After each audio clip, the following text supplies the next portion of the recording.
Hello! I hope you're having an incredible day. So, we're going to talk about why you need to be using Pinterest as part of your marketing strategy for your business. So, I know when you start a business, it's really tempting to be like, I'm just going to post to Instagram and then all my clients are going to flood through the door and it's going to be incredible and I'm going to have a thriving biz, which is not really how it necessarily always works. I think Instagram is a really powerful tool and an incredible way to connect with people, but I don't think we should be putting all our eggs in one basket, because at the end of the day, the algorithm is always changing and doing what it wants to. Instagram could disappear tomorrow.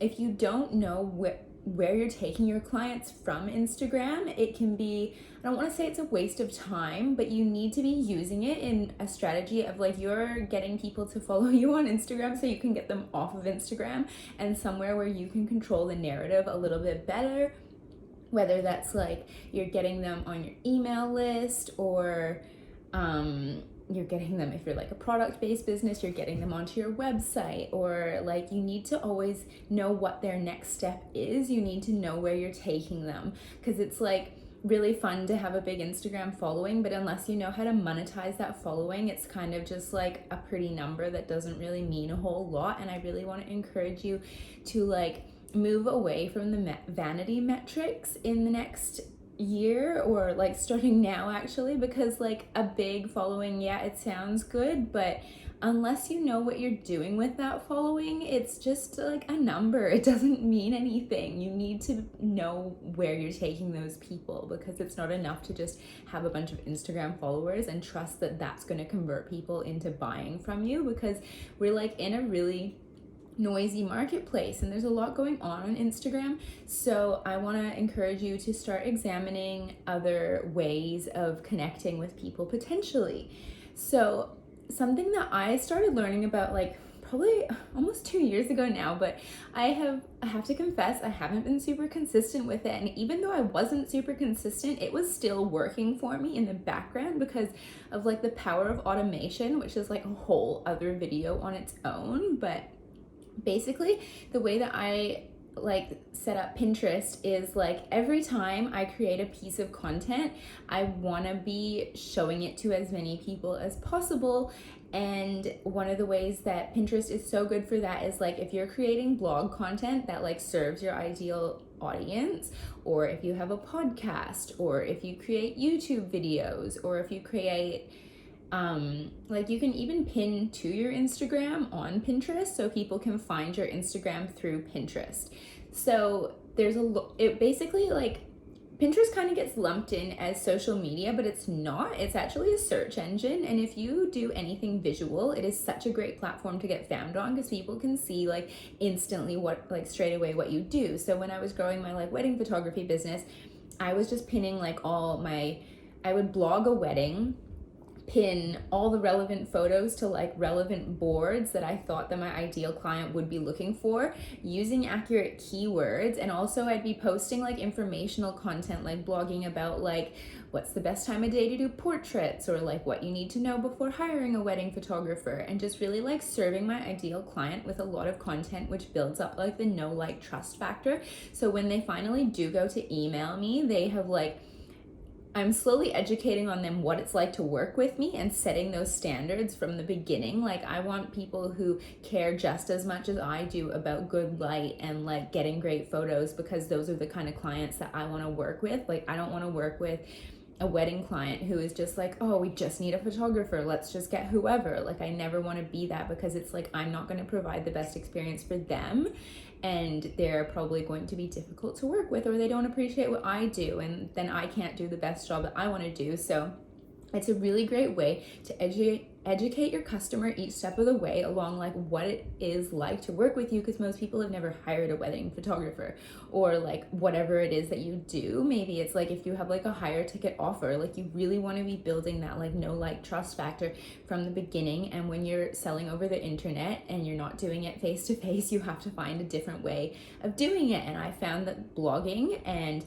pinning to those blogs was actually really effective. I was getting about 30% of my website traffic was coming from Pinterest. And so Pinterest, it's you need to be using keywords properly so that Pinterest knows what to categorize you as, and you want to be pinning every single day. But this is actually way easier than you think it is, because it doesn't actually mean that you have to sit there and be pinning literally every single day. There's an amazing app called Tailwind where you can be automating it. So you go through like your whole website or like everywhere where you've got like photos or content posted, and you can just either, depending what it is, if you're just pinning straight photos, you can just be obviously pinning those to boards. And I would say categorize your boards as like, think of it like you're a magazine and you're curating editorial content that your client would want to see. So if we're using the wedding photography business as an example, I'd be doing like, okay, like reception, like boho bride, like Byron Bay brides, because I was living in Byron Bay at the time, like dress ideas, like just everything that I thought my ideal client would be looking for. I had a board, and then I would pin all my photos to those boards, as well as other content. Like it would be a mix, but mostly my photos, because that's what I'm trying to get found. And through doing that and showing up consistently and automating it through Pinterest, through Tailwind, it's actually really, really easy to get a lot of eyes on your work. And then now also I use it more so to promote like my podcast or like blog episodes or my like freebies that I'm running. And you can create graphics super easily that look really nice through Canva, which is like a website where you can do graphic design for pretty much free, actually. Like they have a paid offer as well, but they have a free one, and you can just create beautiful graphics for yourself that look amazing, and you can stylize it with all your brand colors and fonts. And so that's what you can be pinning if you're like pinning to like a blog post or something. And then to really stretch your content out, you can make, say, like 2 different pins that look different for each blog post, because like you're not going to get penalized for this. You're just testing like with people, like what subject lines do well, like what images do people respond to. Like it's a lot of like putting the content out there and then seeing what the data tells you of like what people are interested in, what people want to know about, and then you can just go and create more content like that. So you're really serving the people that want to work with you. And so like just an example of how effective Tailwind is, and using Pinterest and Tailwind together, like I guess I had Pinterest and Tailwind sort of going, and I had it sort of working in the background, but I wasn't like actively trying to put a lot on there. Like every time I had something, I would kind of like put it out there, but I'd sort of like slacked on it if I'm completely honest with myself. Like I had a lot of stuff scheduled in the background, so I didn't have to touch it for a little while, but I wasn't actively putting more work into it. And I had about 12,000 views on like all my pins.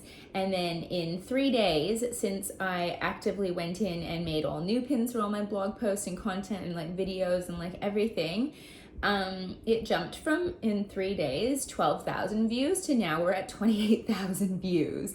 And all of that led to like link clicks to my website. It went from like 12% of my website traffic went up to like pretty much 20 now. And so that's pretty significant for just 3 days of not a lot of work.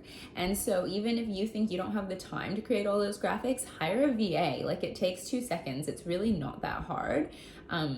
No excuses. This is like, if you find that Instagram's really hard for you to crack, maybe Pinterest is an easier way for you to start getting your work out there, or like your website getting traffic, or just a great way for you to start creating content to serve your clients. So I want to know, are you going to start using Pinterest? Do you have any more questions about Pinterest? Like if you do, please send me a DM, because I am like so excited about like the results that I've gotten. And I think like this isn't just me that can get results like this, like you can too.